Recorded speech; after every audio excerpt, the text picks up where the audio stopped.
Pakistani family reaction. कैसे हैं आप सब? मेरा नाम आजाद है। है यार भाई साहब, आज ओवैसी ने मान लिया मोदी जी की शक्ति का लोहा और लगा दी लताड़ ऑपोजिशन की। ओवैसी ने मोदी जी की शक्ति मान ली है, ये तो किसी की मानता नहीं है। ये तो भाई साहब अपनी नहीं मानता, लेकिन ये क्या सीन हुआ। लेकिन अब ये वॉच करते हैं कैसे मोदी जी की शक्ति ने ओवैसी को भी झुकाया है। तो कौन करते हैं स्टार्ट, तो वॉच करेंगे तभी अगले को। बहुत बड़ी बात है भाई, अपना ही लगा रहता है, अब आओ नहीं मारता रहता।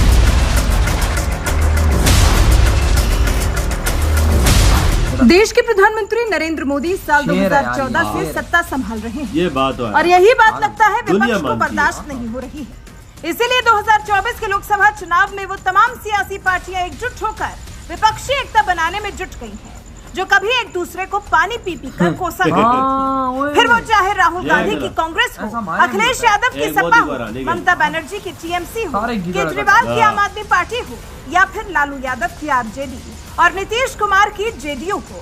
ऐसी 26 पार्टियों ने विपक्षी एकता बनाई और इस विपक्षी एकता का नाम इंडिया रखकर मोदी को हराने चली है, जिन्हें अब हैदराबाद से सांसद असदुद्दीन ओवैसी ने जमकर लताड़ा।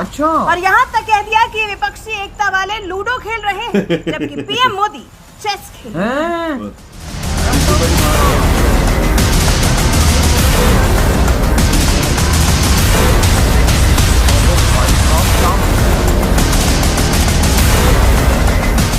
दरअसल बीएसपी सुप्रीमो मायावती, आंध्र प्रदेश के मुख्यमंत्री वाईएसआर रेड्डी, ओडिशा के सीएम नवीन पटनायक के साथ साथ एआईएमआईएम अध्यक्ष असदुद्दीन ओवैसी भी एक ऐसे नेता हैं जो मोदी को हराने के लिए बनाई गई 26 दलों की विपक्षी एकता में शामिल नहीं है।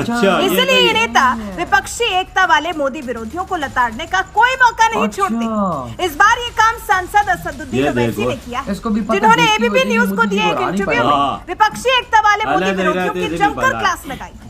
सबसे पहले तो सांसद ओवैसी ने विपक्षी एकता वाले INDIA में जाने के सवाल पर कहा कि कोई मुझसे कहेगा इज्जत का सौदा करके गुलामी करो, हाथ बंद करके चौखट पर आकर खड़े हो जाओ, तो मैं लड़कर मर जाना पसंद करूंगा, घुटने टिका कर मुझे जीना पसंद नहीं। हमें संसद के सामने सूली पर चढ़ा दीजिए। संसद के अंदर हम भाषण दे रहे हैं और संसद के नियम को मान रहे हैं। हमारे तो मात्र 2 सांसद हैं, उसके बाद भी मेरे ऊपर जिम्मेदारी है।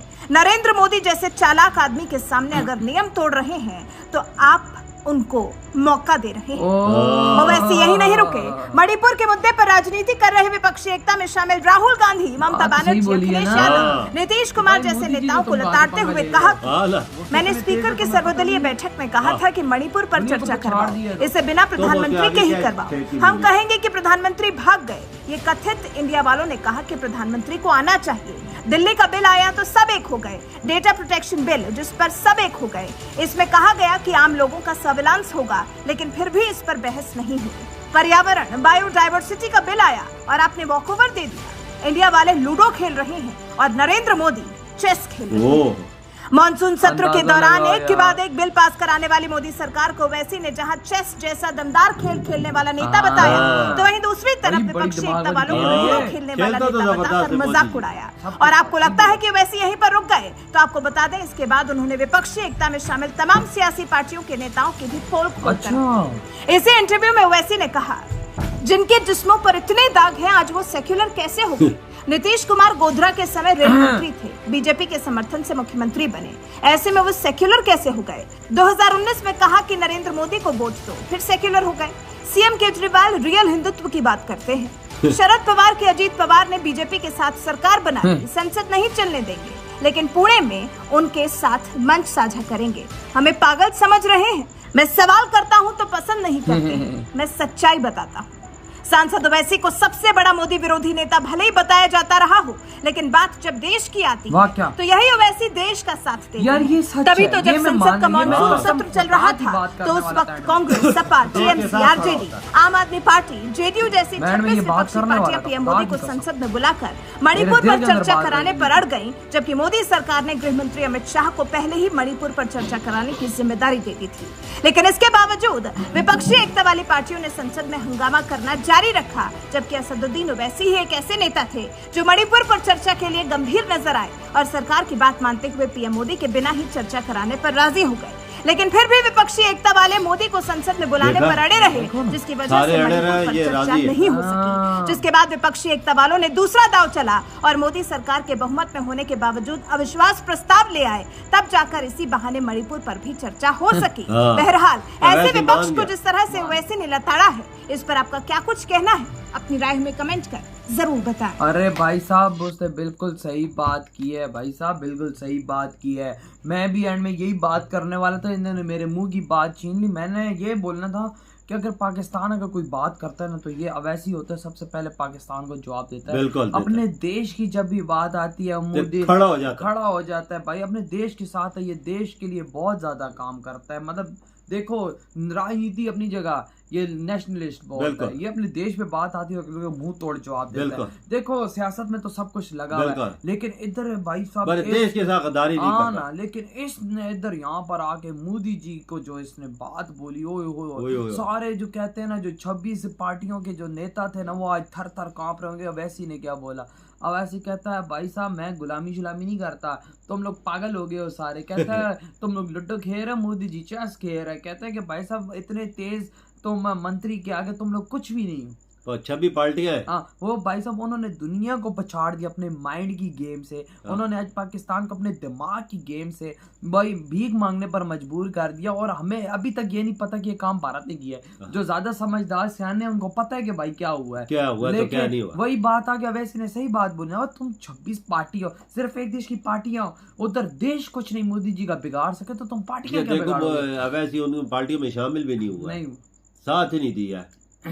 देख लो वो 26 पार्टियां हैं। अवैसी को भी पता है मोदी जी ना, अवैसी को भी पता है कि भाई इंडिया तरक्की कर रहा है, हर चीज अपनी जगह। लेकिन उसको भी पता है भारत का नाम रोशन किसने किया? मोदी जी ने किया। ये जो 26 पार्टियां जो भी कांग्रेस पहले रही, क्या किया? वो ये 26 पार्टियां एक दूसरे को पानी पिलाने पे मारती थी, पानी नहीं पिलाती थी। और आज इंडिया के नाम पे इकट्ठा है। इंडिया के नाम पे ये इंडिया के पीछे कुर्सी है। बिल्कुल, इनको सबको पता है कि मोदी जो इंडिया को कहाँ ले गए। हाँ, और भाई साहब लेकिन इंडिया के पीछे कुर्सी है अवैसी भाई, तभी तो इनका साथ नहीं हुआ। अवैसी को पता है कि भाई साहब ये जिस राजनीति में चल रहे हैं गलत है। मोदी जी ने वाकई में तरक्की दी है, ये अवैसी को भी बात पता है। ये देख लो तो मंजूरी दिवाई है क्या? नहीं, कैसे सारे पार्टियों ने ना किए तो अवैसी ने बोला नहीं करो।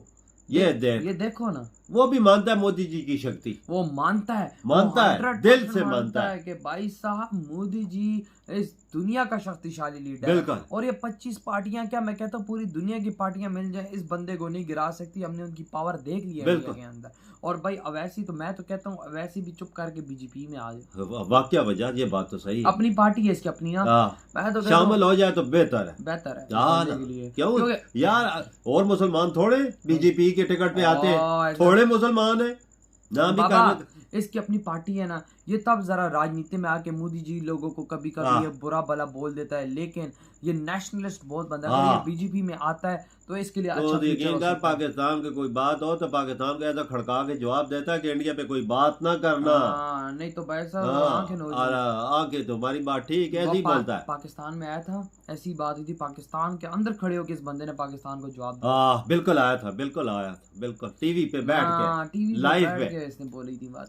लेकिन आज मोदी जी को जो इसने लोहा माना, यकीन मानो भाई बहुत आला। और वाकया में भाई मोदी जी इसके हकदार थे। आपके क्या थॉट है? वीडियो खत्म कर दे तो बाय।